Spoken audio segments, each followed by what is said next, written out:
Alex Dumas. Today you learn how a 10-year-old has improved our speaker's leadership style. Alex Dumas will help you understand how to build confidence as your defensive advantage. This is a 5 to 7 minute level 1 leadership development speech. Go for the gold, Alex Dumas. Alex Dumas, go for the gold.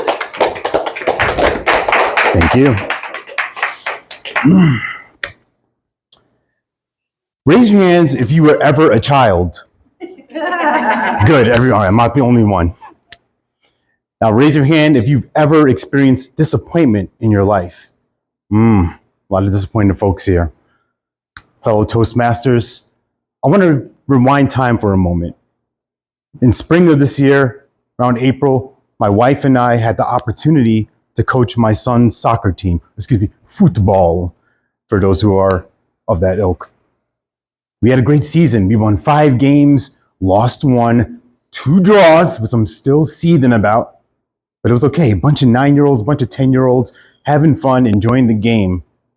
And in that season, we scored 18 goals because I'm a counter. I want to take stats. I want to see how we did. And out of those 18 goals, my son scored 8. Not bad. He wants to be Lionel Messi when he grows up. He's very focused. He's determined. This is what I'm going to be. This is who I am. And that's all there is to it. Now, this is in a recreation level. The next step up is what they call a challenge or a classic. And then there's an academy level. We went to try out for the academy level. He had a great tryout, scored goals, was doing his thing. But for some reason, the coaches said, no. My wife and I were looking, did they see the same player we saw? He's scoring goals, he's passing, he's doing everything they're asking him to do, and he wasn't selected. I was ticked off, I was annoyed about it, but that opened an opportunity. We decided to look around at other clubs to see how we can get him some better competition, because we can see at this rec level, he's far beyond these other players. We found another league, he tried out a few months ago, and he made the club. Woo-hoo, good job for my son. His name is AJ, by the way.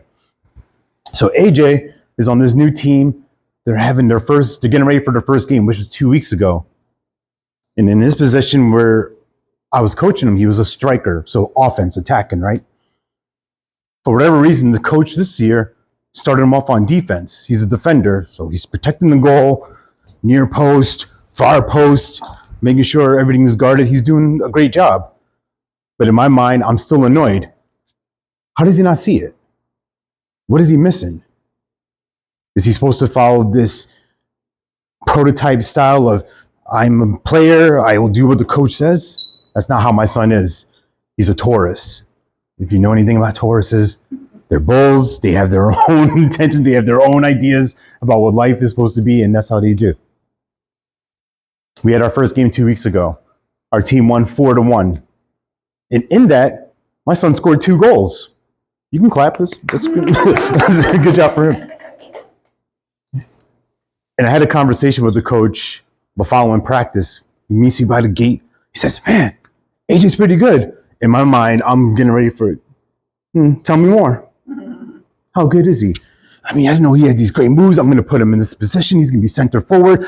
He's got all these grand plans. And in my mind, I'm thinking, how did you not see it before, buddy? And you might be thinking to yourself, well, of course you would say to Alex, you're his dad. You got to be the champion for him.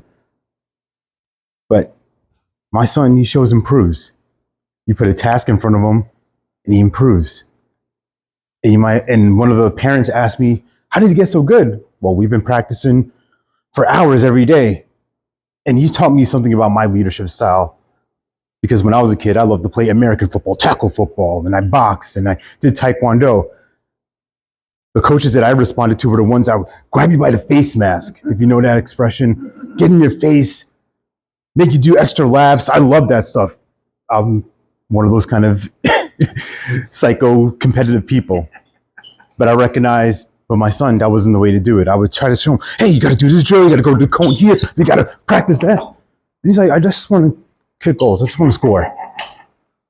And after months of him wearing me down, I found a new game for him. Hey, let's grab a die, like a dice, like 1 through 6. I'm gonna throw it in the air. All right, lands on 4. So you and I are gonna do 4 passes back and forth, then you take a shot. And he responded to it, he loved it, he gravitated to it. We started doing that every day. And I started to recognize I'm getting to do the things that he doesn't want to do. He doesn't like running, so I'll kick the ball intentionally way out in their field. He's got to go chase it down, pass it back to me, and then he scores his goal. Tomorrow is going to be their second game. You want to take a guess at who's going to be the captain for the game? In this short amount of time, going from defender, not doing the things that he loves to do, scoring some goals, and now being named the captain of the week, doesn't sound like a big deal, but for a 10-year-old, his confidence is shooting through the roof. But here's what he taught me. He taught me about going for the gold. And what I mean by that is seeing people, seeing who they really are. As a coach, as a speaker. That's the best gift we have. To look at somebody, to see their potential, to see that untapped treasure inside of them and say, you used to be a slab of rock, but in you, I see David. I'm going to chisel, I'm going to chip, and a champion will appear. In your workplace, in your Toastmasters meeting, can you go for the gold? Can you see what nobody else can see in somebody else? And can you help them live into that? Thank you, Toastmasters. Thank you.